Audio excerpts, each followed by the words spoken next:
I smoothed down the red dress one more time, checking my reflection in the powder room mirror. The fabric hugged my curves in a way my usual conservative work attire never did. For 2 years, I'd kept my head down, dressed in neutral tones, and maintained perfect professional distance. Tonight was supposed to be different. Tonight was about me, not about spreadsheets and conference calls. My friend Rachel had set me up on a blind date. "You work too hard, Mia," she'd insisted over wine last weekend. When was the last time you went on an actual date? I couldn't remember. The past 2 years at Castellano Enterprises had consumed my life. Every waking hour seemed to revolve around schedules, meetings, and keeping everything running smoothly for him. Dante Castellano, my boss, the man whose piercing dark eyes could make grown men stammer and whose mere presence commanded every room he entered. I'd learned to read his moods like a bartender reads drunks, anticipating needs before he voiced them, staying 3 steps ahead of his demands. It was exhausting and exhilarating in equal measure. I touched up my lipstick, the deep red matching my dress. The woman staring back at me looked different. Confident, desirable. Not the efficient secretary who lived in pencil skirts and sensible heels. For one night, I wanted to be someone else. The office was mostly empty when I stepped out. Most employees fled at 5 o'clock sharp on Fridays, eager to start their weekends. I'd stayed late to finish Dante's correspondence before my date at 7. My heels clicked against the marble floor as I walked toward the elevator, my small clutch tucked under my arm. "Going somewhere?"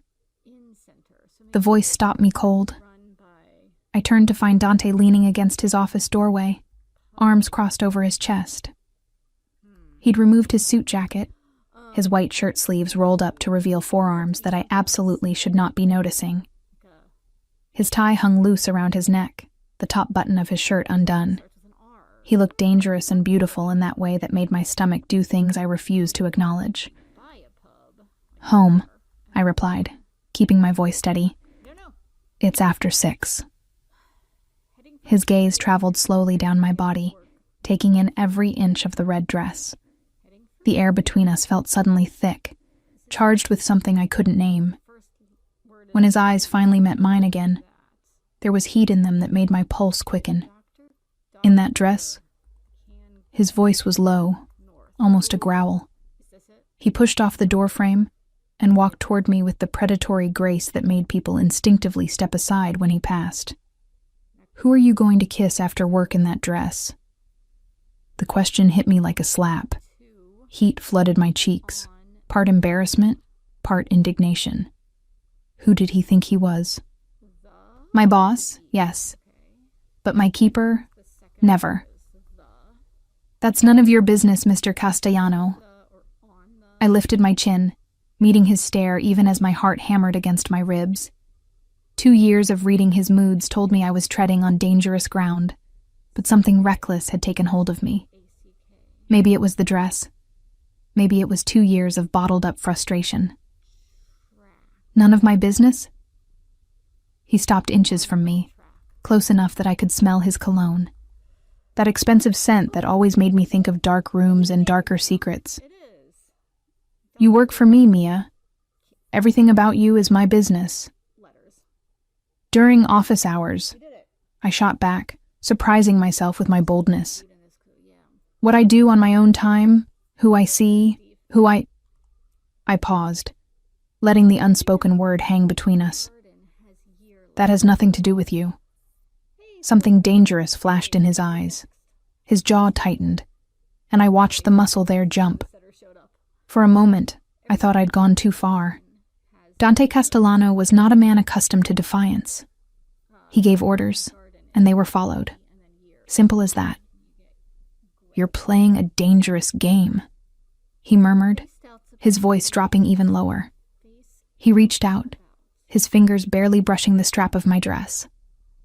The touch sent electricity shooting through me. This dress, this defiance.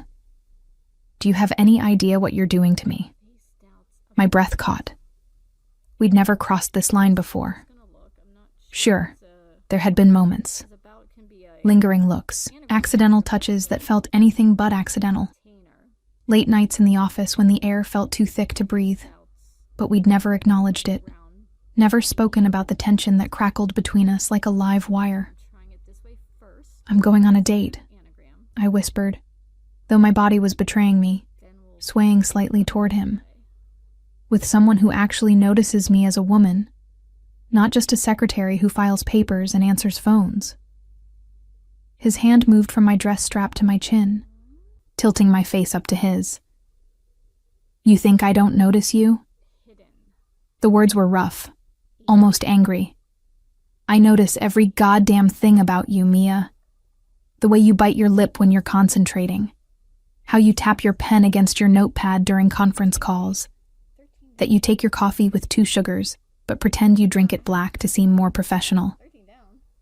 I couldn't breathe, couldn't think. All I could do was stare into those dark eyes that seemed to see straight through every defense I'd carefully constructed. "You notice my coffee?" It was a stupid thing to say, but my brain had short-circuited somewhere between his fingers on my chin and the raw honesty in his voice. "I notice everything about you."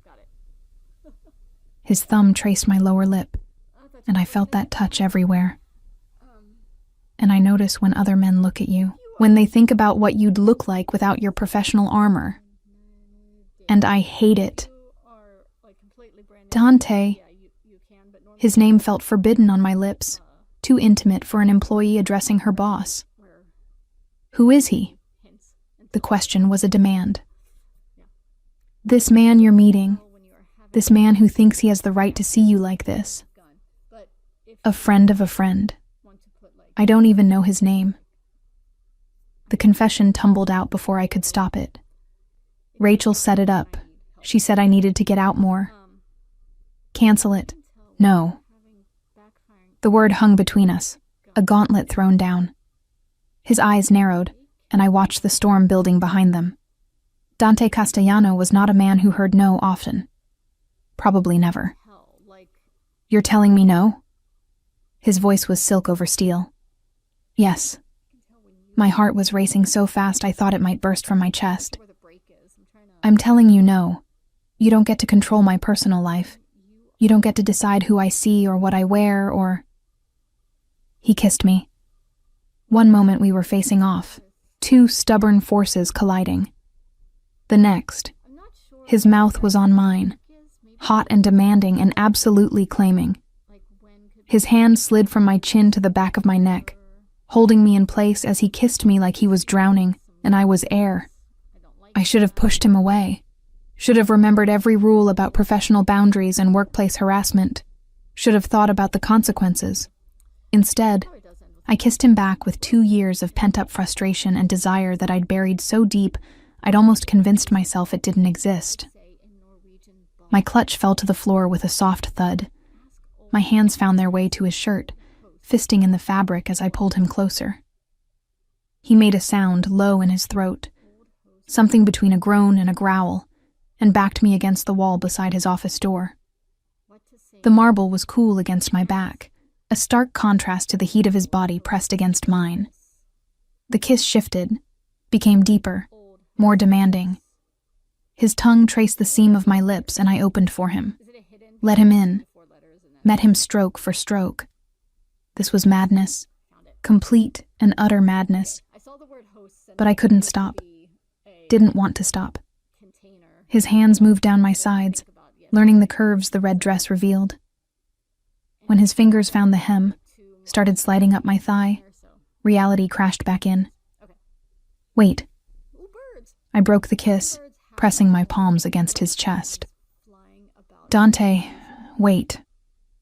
He stilled immediately, his breathing ragged. We stared at each other, both of us trying to process what had just happened. His lips were slightly swollen from our kiss. His hair, usually perfectly styled, was disheveled, where my fingers had run through it. "This is crazy," I whispered. "You're my boss. I work for you. We can't. You're right." He stepped back, putting distance between us that felt both necessary and unbearable. He ran a hand through his hair, a gesture of frustration I'd seen countless times but never directed at a situation like this. You're absolutely right. I bent to retrieve my clutch, using the moment to try to calm my racing heart.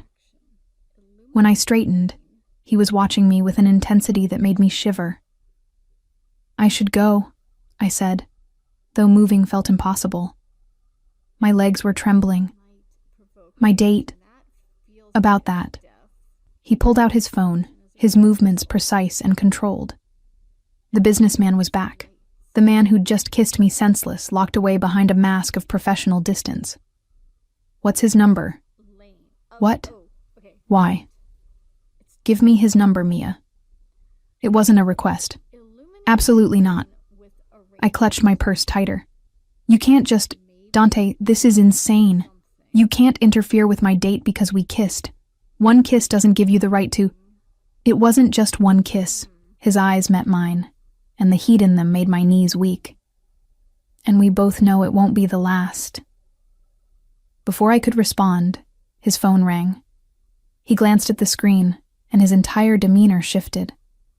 The heat disappeared, replaced by cold calculation. I have to take this. Wait here. I'm leaving. Wait. Here. The words were steel. He answered the call and stepped into his office, closing the door behind him. I stood in the empty corridor, my lipstick smudged, my dress wrinkled, my mind reeling. What had just happened? More importantly, what was I going to do about it? My phone buzzed. A text from Rachel. Your date just canceled. Said something came up. Sorry, babe. Want to do girls' night instead? My blood ran cold. I stared at Dante's closed office door. He wouldn't. He couldn't have. The door opened and he emerged, his face unreadable. Your date canceled. You had him cancel. I didn't phrase it as a question. I did. The confirmation should have made me furious. Instead, a confusing mix of emotions swirled through me. Anger, yes, but also something else. Something that felt dangerously like satisfaction. You have no right. I have every right. He moved toward me again, but this time there was no heat, only cold determination. Do you know what I do, Mia? Do you really understand who you work for? The question sent ice through my veins. You run a business empire. Real estate, imports, nightclubs. I run an empire, he interrupted. One that exists in shadows and operates by rules the law doesn't recognize. Men like me don't ask permission. We take what we want, and I want you. I walked into Castellano Enterprises Monday morning with my resignation letter folded in my purse. The weekend had given me clarity, distance, time to think about what had happened Friday night and what it meant. Dante Castellano had kissed me, had interfered with my personal life, had casually admitted to being involved in activities that existed in shadows. Everything pointed to one solution: leave. Rachel had spent Saturday night trying to convince me otherwise. So he's intense and possessive. Is that really a reason to quit a job that pays twice what you'd make anywhere else? He's dangerous, I'd countered, pouring another glass of wine. He canceled my date, Rachel, made one phone call and my evening was derailed. Because he wants you. Is that so terrible? It should have been. It should have sent me running. Instead, I'd spent Sunday staring at my ceiling, remembering the feel of his mouth on mine, the way his hands had felt sliding up my thigh, the raw need in his voice when he'd said I notice everything about you. The elevator doors opened on the executive floor. My heels clicked against familiar marble as I walked toward my desk. Everything looked the same. The modern art on the walls, the leather sofas in the waiting area, the view of the city through floor-to-ceiling windows. But everything had changed. Good morning, Mia. Dante's voice came from his office. Not a question. A summons. I took a breath, straightened my spine, and walked through his door. He stood by the windows, hands in his pockets, watching the city below. The morning sun backlit him, making it impossible to see his expression. I need to speak with you, I began, reaching into my purse for the letter. I'm promoting you. He turned, and I finally saw his face. All business, as if Friday had never happened. My personal assistant position just opened up. You start today? I blinked. What? 80,000 a year, benefits package, office adjoining mine. You'll handle my private schedule, not just the corporate one. He moved to his desk, picked up a folder. This is your new contract. Sign it. I came here to quit. I know. He set the folder down and walked toward me. With each step, my heart rate increased. You're not quitting, Mia. You can't stop me. I can give you a reason to stay. He stopped inches from me, close enough that I caught that familiar scent. Work directly for me. See everything I do. All the business. All the decisions. No more wondering what happens behind closed doors. It was manipulation. I recognized it for what it was. But there was also truth in his offer. 2 years I'd been curious about what Dante really did. About the meetings that weren't on any calendar. The phone calls he took in Italian or Russian. The men in expensive suits who came and went through his private elevator. Why would you let me see that? I asked. If what you do is so dangerous, why bring me closer? His hand came up, fingers barely touching my cheek. Because I'd rather have you where I can protect you than out there where I can't. Protect me from what? From people who might use you to get to me. His jaw tightened. Friday night, when I canceled your date, I had my people look into him. The friend of a friend Rachel set you up with? He works for the Moretti family. The name meant nothing to me. So the Morettis are my competition, in business and in other matters. Your date wasn't coincidence, Mia. It was reconnaissance. They wanted someone close to me, and you were the target. Ice flooded my veins. That's not possible. It's not only possible, it's certain. He pulled out his phone, showed me a photo. A man I didn't recognize. This is the man you were supposed to meet. Vincent Moretti, nephew of the family boss. They've been trying to infiltrate my organization for months. I stared at the photo, trying to process. How did they even know about me? Because I'm always careful to keep my personal life private, which makes the people close to me interesting to my enemies. His thumb traced my cheekbone. Do you understand now? Why I acted the way I did? Why I need you where I can see you? This is insane. I stepped back, needing space to think. You're telling me I'm in danger because I work for you? You were in danger the moment you became indispensable to me. The confession was quiet, but held weight. And you became that about a year ago. Maybe longer. A year ago, I thought back. That had been around the time he'd started keeping me late more often. When he'd begun asking my opinion on things that had nothing to do with scheduling. When the dynamics between us had shifted from boss and secretary to something I couldn't quite name. I can't accept this, I said, gesturing to the contract. Any of it. This is too much, too complicated. You're right. He moved to his desk, picked up another folder. Which is why I'm also assigning you security. Security? Marco will be your driver. He'll take you to and from work, escort you to any outside meetings. He handed me the new folder. This lists the protocols, where you can go, what you need to do if you feel unsafe.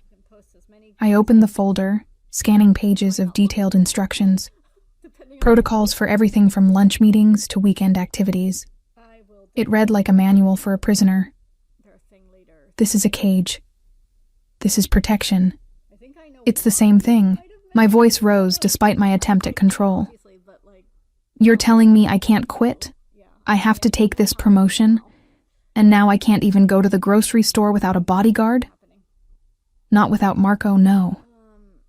His voice remained calm, which only made my anger spike higher. Mia, I know this is a lot.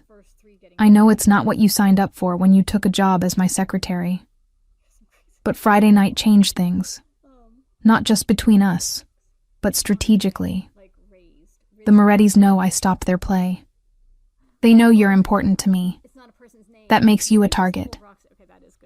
Because you kissed me.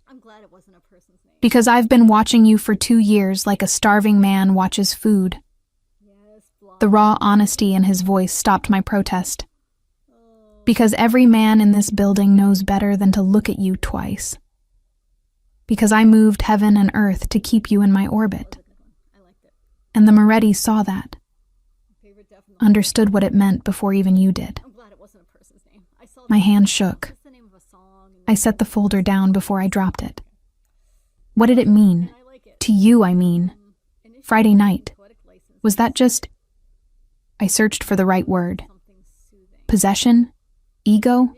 You didn't want me to go out with someone else, so you stopped it? He moved around the desk, closing the distance I'd tried to maintain. It meant that I'm done pretending I don't want you. Done watching you leave every night and imagining where you're going. Who you're with.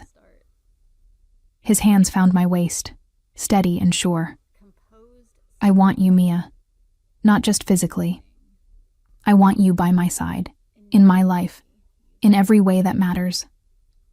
As your personal assistant. I tried to sound skeptical, but my voice betrayed me with its breathiness. As mine. He pulled me closer. Whatever title makes you comfortable. But make no mistake about what this is. About what I'm offering. And what are you offering exactly? I needed to hear him say it. Needed the words, not just the implications. Everything. His forehead touched mine. My protection, my resources, my world, dangerous as it is. And in return, you want me to be yours. I finished the thought. Exclusively. Completely. Yes.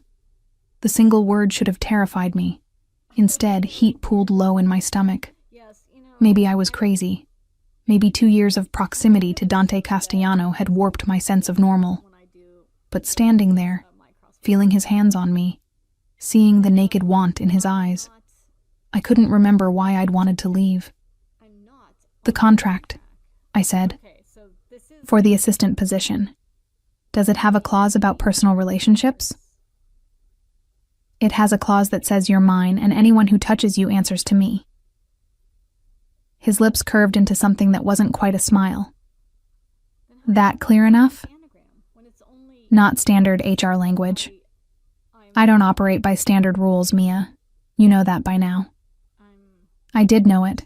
Had known it for a while, probably. The late nights when everyone else went home, but I stayed. The way other employees gave him a wide berth. The meetings that weren't on any official schedule. The phone calls in languages I didn't speak.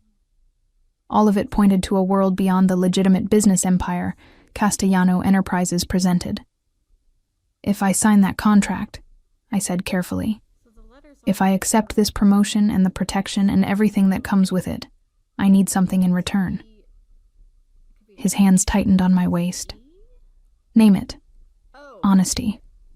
I held his gaze.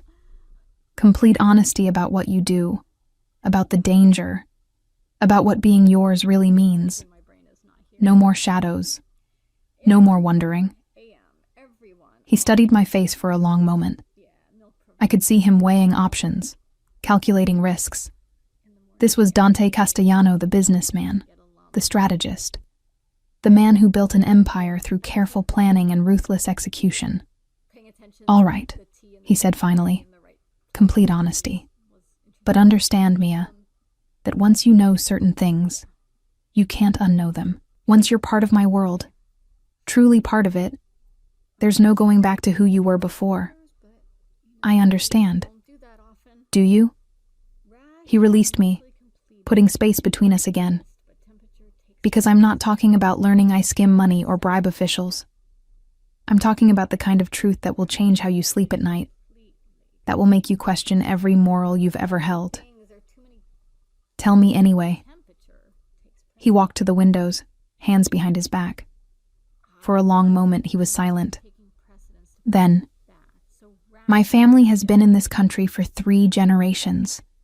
We built our fortune on the backs of desperate immigrants who needed protection, needed work, needed someone to stand between them and the established powers who wanted to keep them down. I moved to stand beside him, both of us watching the city below.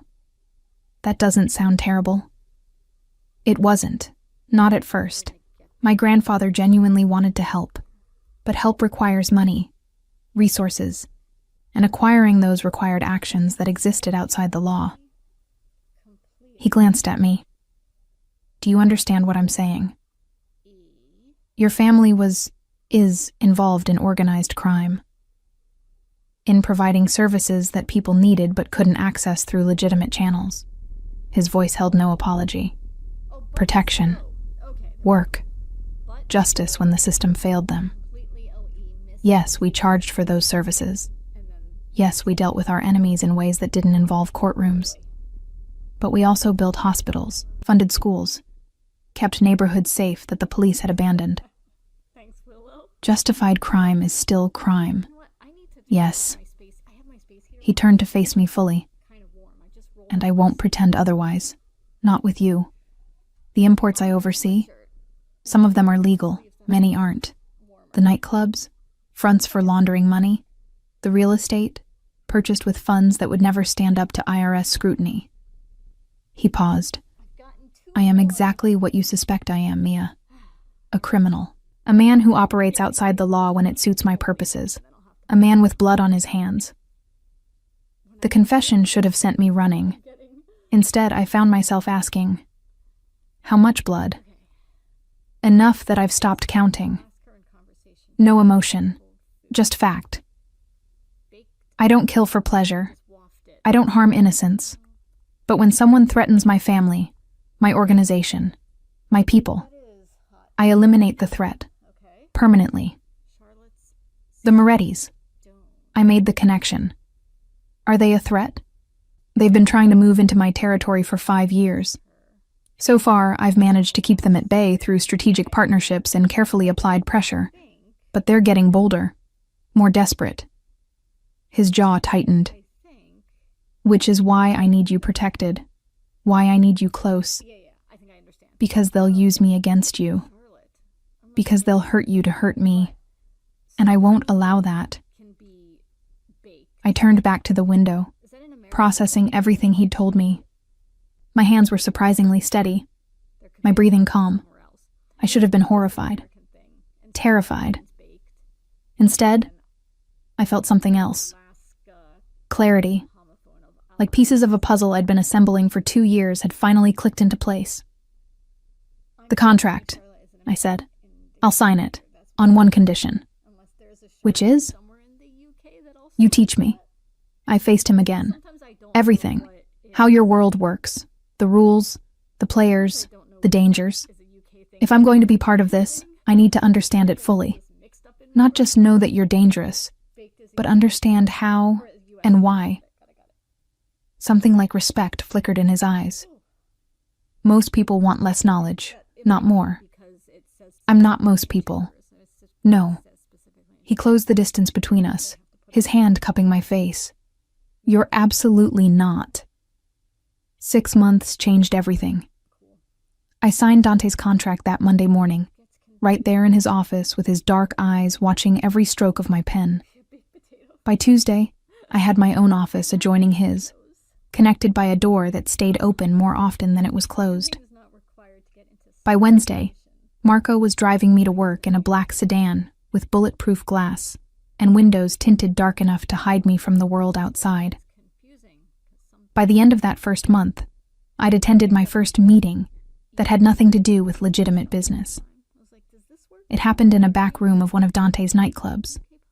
The music from the main floor vibrated through the walls, a steady bass beat that I felt in my chest. I stood behind Dante, watching as he negotiated with 3 men whose names I never learned. The conversation was in Italian, rapid fire and heated, but I'd started learning the language. Understood enough to know they were discussing territory, shipments, money. When one man reached for something under his jacket, 3 of Dante's guards materialized from shadows I hadn't known existed. Guns appeared. The temperature in the room dropped 20 degrees. Dante never moved, just sat there, fingers steepled, watching, waiting. The man slowly removed his hand, empty. Said something I didn't catch. Dante responded, and whatever he said made all 3 visitors go pale. They stood, nodded, left in a hurry that bordered on panic. "What did you tell them?" I asked when we were alone. That their boss had 24 hours to agree to my terms, or I'd make his widow the same offer. Dante stood, adjusting his cuffs. "Come on, we're done here." I should have been horrified. Instead, I found myself analyzing the exchange, the power dynamics, how Dante had controlled the room without raising his voice, how his men had appeared exactly when needed, vanished just as quickly. It was like watching a choreographed dance where everyone knew the steps except me. "I want to learn," I said, as Marco drove us back to my apartment. "How to read situations like that, how to protect myself." Dante glanced over, surprised. Most people would want to forget they'd seen it.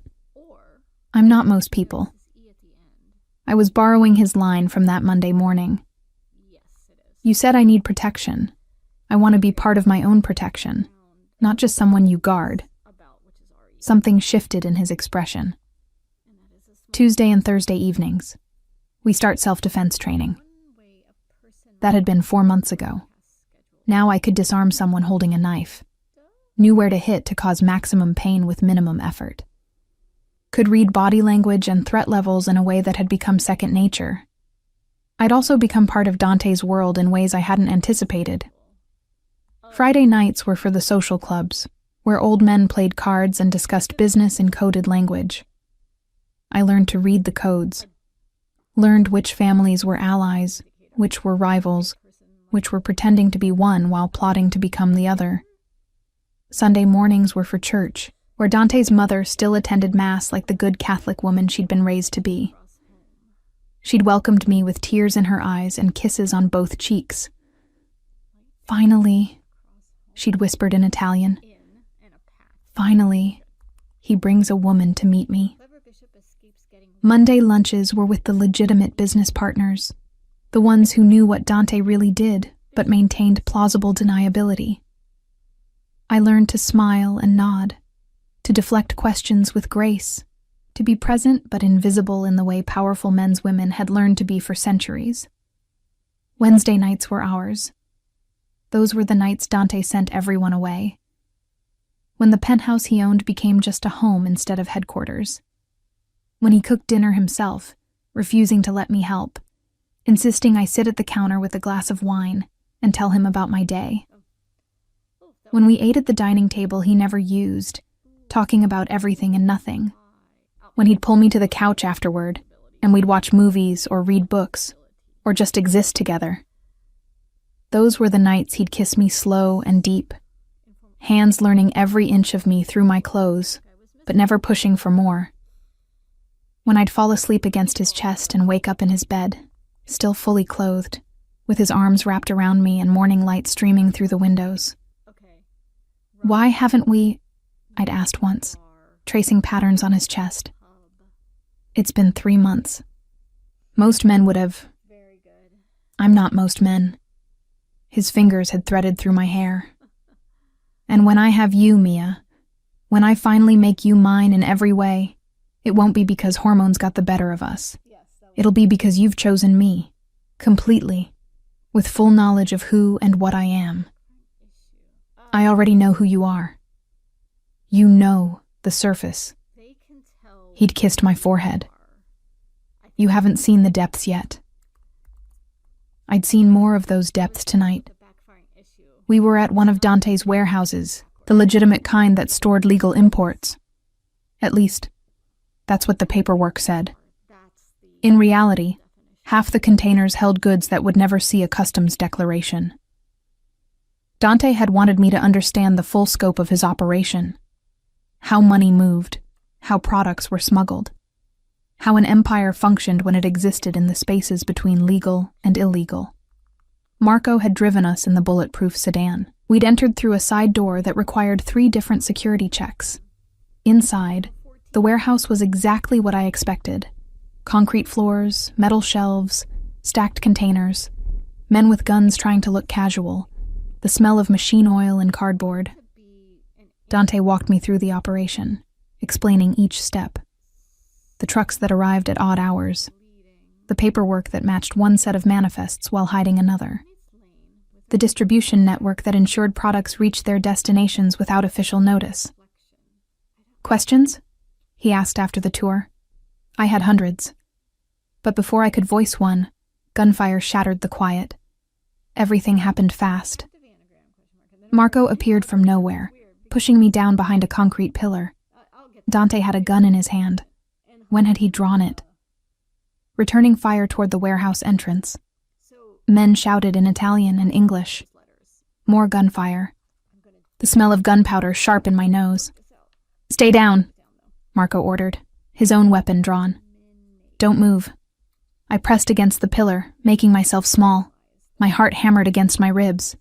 This was real. This was the danger Dante had talked about. The blood on his hands. The threats he eliminated. Through gaps in the pillar, I watched him work. Watched him move with deadly grace, firing with precision that suggested extensive training. Watched men fall. Watched his security team swarm the entrance, cutting off escape routes.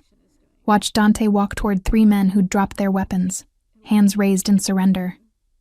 He said something I couldn't hear over the ringing in my ears. Then he shot one of them. Point blank. No hesitation. The other 2 started talking fast, pleading. Dante listened, expression cold. Then he gestured to his men, who dragged the survivors away.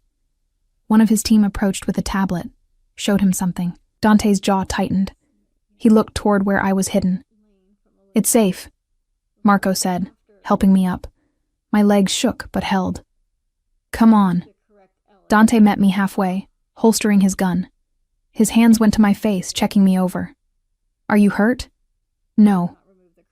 My voice sounded distant to my own ears. I'm fine. You're shaking. You killed someone. The words came out flat. Just shot him. He was part of the team that was supposed to kill you. Dante's hands tightened on my face. They came for you specifically, Mia. The Morettis sent them.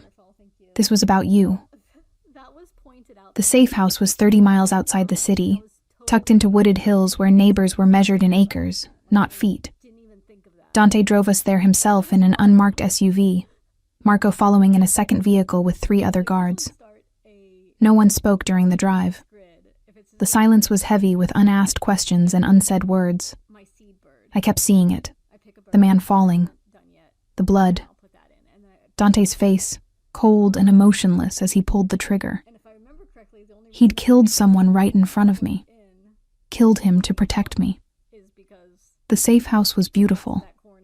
A modern structure of wood and glass that seemed to grow organically from the forest around it. Inside, it was all open floor plans and expensive minimalism.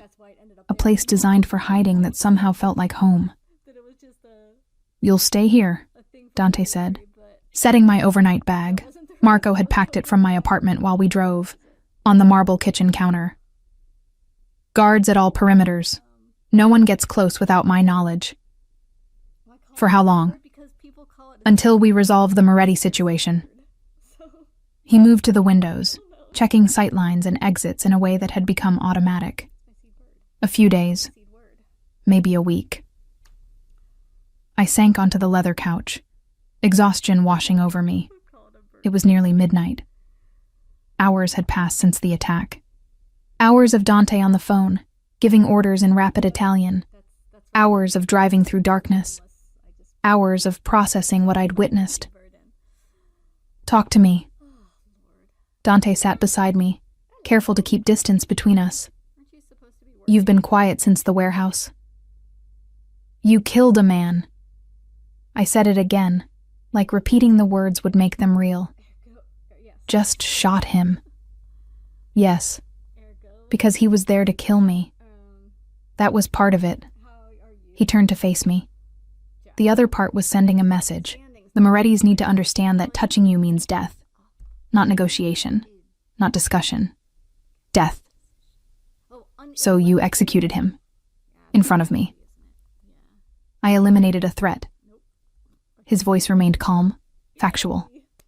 And yes, I did it in front of you because you needed to see the reality of my world. Not the edges of it. Not the sanitized version. The brutal, ugly truth. I met his eyes. Are you trying to scare me away? I'm trying to give you informed choice. He reached for my hand, threading our fingers together. These 6 months, you've learned the business side. The legitimate operations mixed with illegal. You've seen negotiations and territory disputes. But tonight was different. Tonight was violence. Immediate and final. And I need to know if you can live with that. If you can be with a man who does that. Kills people. Protects what's mine through whatever means necessary. He corrected. Including killing. Yes. I looked at our joined hands. His were larger, scarred along the knuckles from fights I'd never asked about. Mine were smooth, unmarked, but somehow they fit together perfectly. I should be horrified, I admitted. I should be running, or calling the police, or something. But I'm not. What are you? Trying to understand. I looked up at him. You said he was there to kill me. How do you know? Because before I killed him, I asked. He confirmed the Morettis hired his team, showed him your photo, promised $50,000 for your death. Dante's jaw tightened. They wanted to take you from me, use your death to start a war, and they picked the wrong woman to target. Because I'm yours. Because you're mine. He agreed. And I protect what's mine. The possessiveness should have felt suffocating. Instead, it felt like safety. Like I'd spent my whole life waiting for someone to claim me with this kind of fierce certainty. When I signed that contract, I said slowly, when I accepted being your personal assistant, did you know it would come to this? That we'd end up here? I knew the Morettis were a threat. I knew bringing you deeper into my world would make you a target. He paused. But I also knew I couldn't let you go. Couldn't watch you walk out of my life. So I chose to protect you instead. That's not really a choice. You took away my option to leave. Yes. No apology. Just acknowledgement. I did. And I'd do it again. Because the alternative was losing you. And that's not something I'm willing to accept. I should have been angry.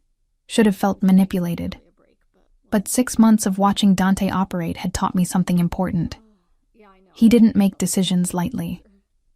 Every move was calculated. Every action served a purpose.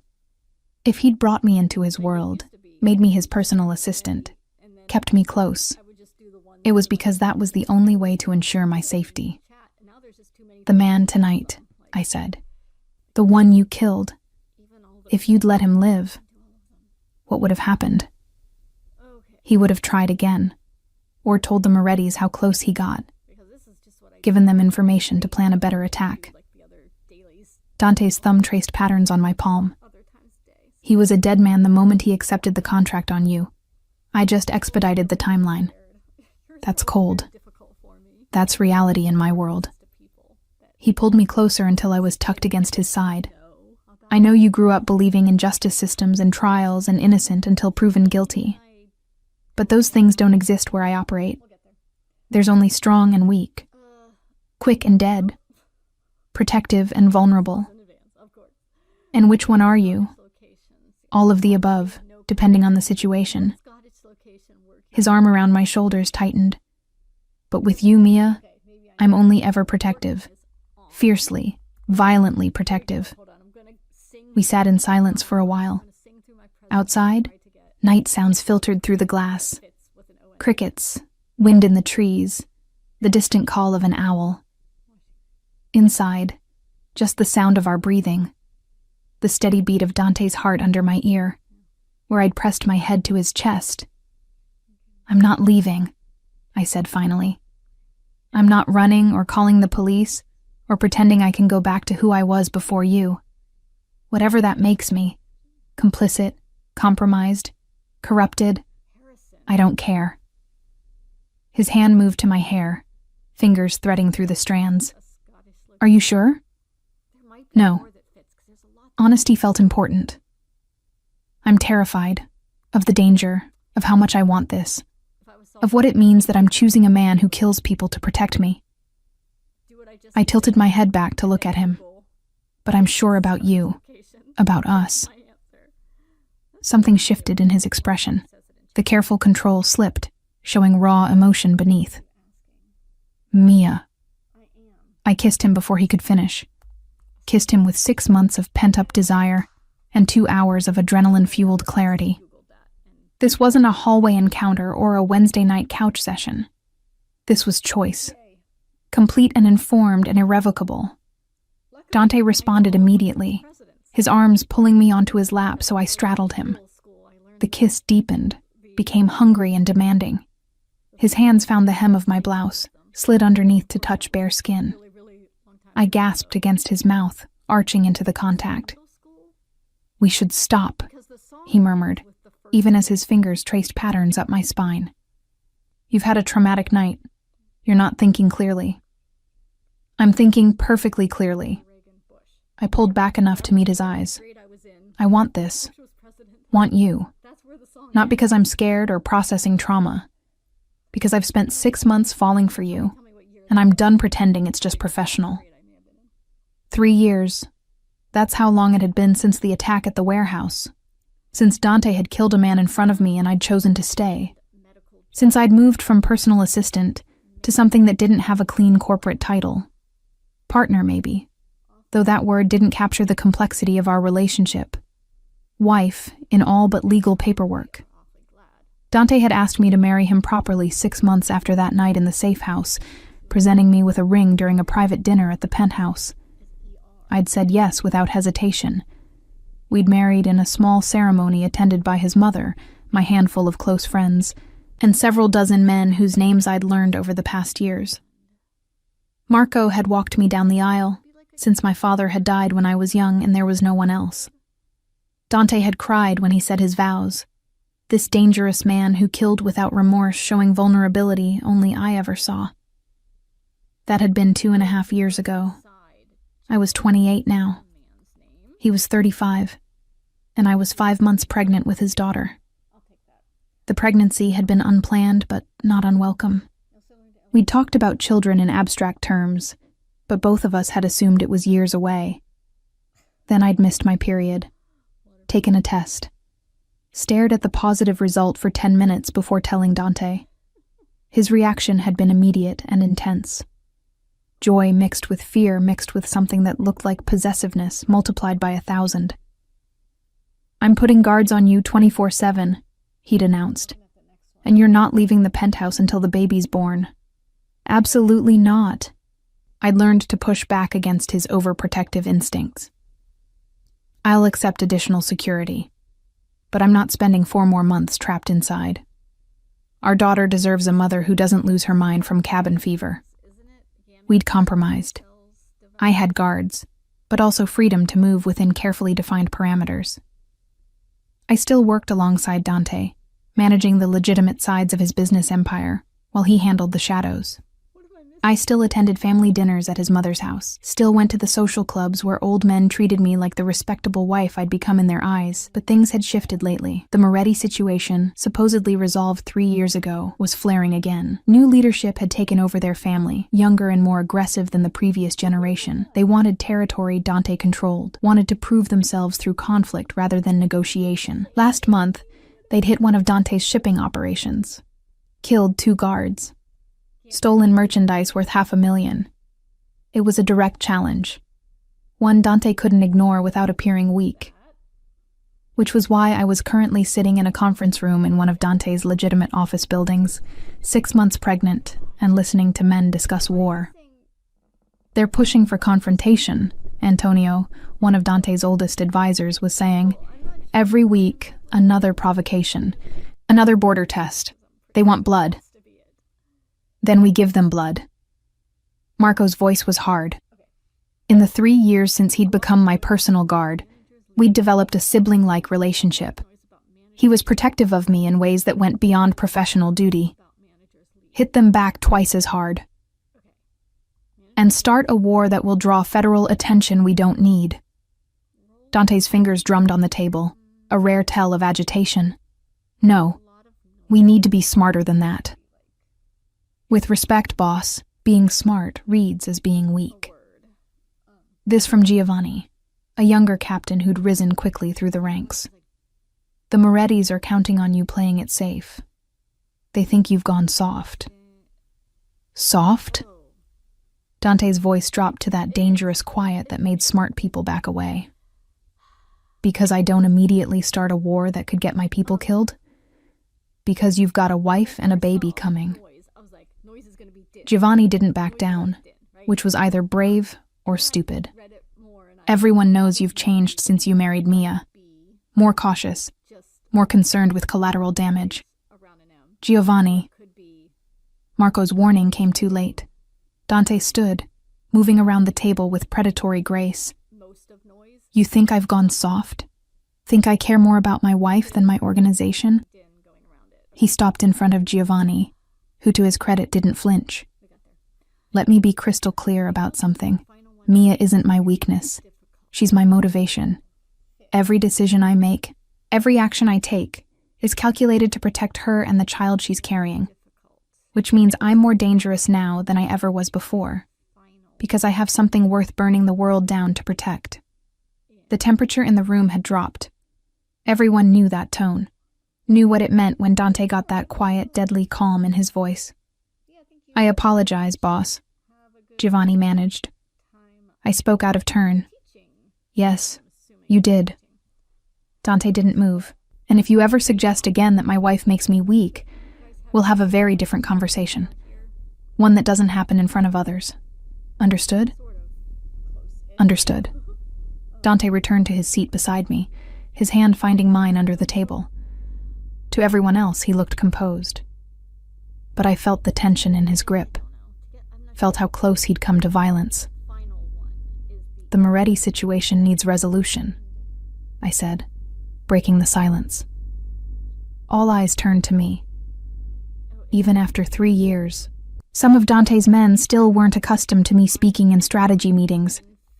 But Marco's right that an immediate strike will escalate into war, and Giovanni's right that appearing weak invites more aggression. So what do you suggest? Antonio asked, genuine curiosity in his voice. He'd been one of the first to treat me as an equal rather than just the boss's wife. Precision over force. I pulled up the tablet I'd been taking notes on. The Morettis have 3 primary operations: their shipping routes, their legitimate casino fronts, and their political connections. They've been attacking our shipping. We respond by undermining their political protection. Make it expensive for officials to stay bought by them. How? Marco leaned forward. Evidence of corruption leaked to media. Anonymous tips to FBI field offices. Pressure on their legitimate businesses through regulatory scrutiny. I glanced at Dante, who was watching me with something like pride in his eyes. We don't need to kill anyone to make their operations untenable. We just need to remove their protection and let the legal system do the work. Dante's thumb traced patterns on my palm. The problem with that approach is timeline. Building cases takes months. The Morettis won't wait that long before escalating. Then we give them a reason to wait. I pulled up another file on my tablet. We offer them a deal. A temporary truce while we negotiate territory divisions through neutral mediators. During that truce, we work the legal angles. By the time negotiations supposedly break down, their infrastructure is compromised enough that they can't afford war. Silence. Then Antonio laughed, the sound surprised and approving. She's thinking like one of us now. She always was, Dante said quietly. She just needed time to learn the language. The contractions started during Sunday dinner at Dante's mother's house.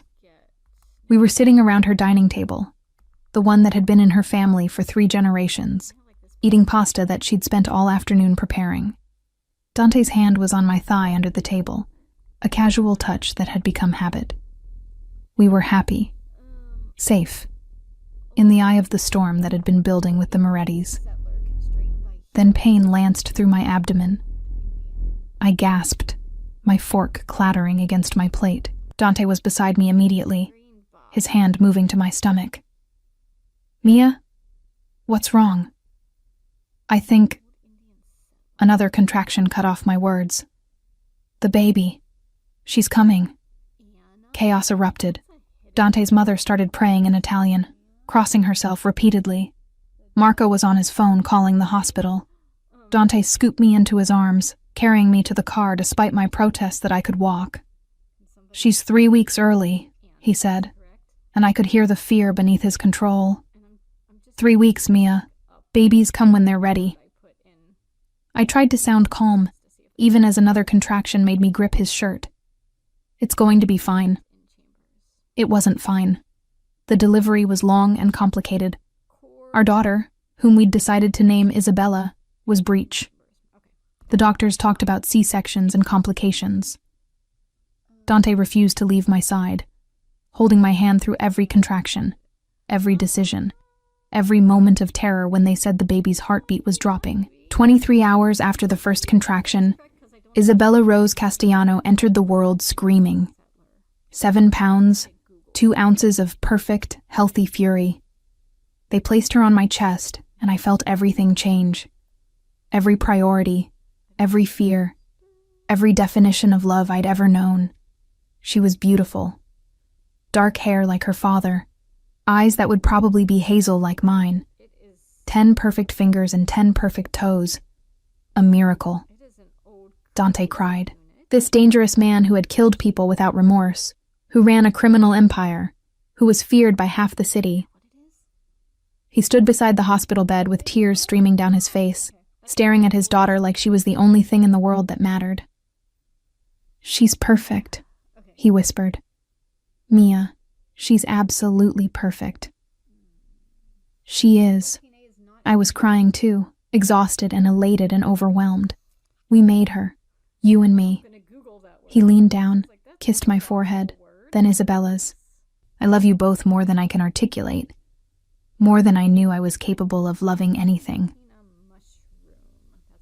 We had 3 hours of peace, 3 hours of the 3 of us in that hospital room, learning our daughter, learning how she made little sighing sounds when she slept, how she had a temper when she was hungry, how she fit perfectly in her father's arms.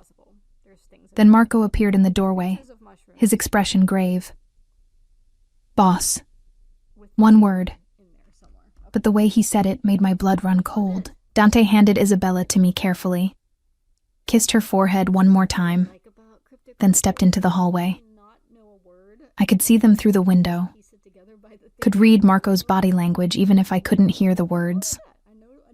Something bad, something that required immediate action. When Dante returned, his face was a mask. The Morettis hit 3 of our operations while we were here. They knew about the baby, knew I'd be distracted. How much damage?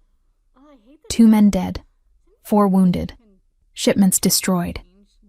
His hands clenched into fists. And they sent a message.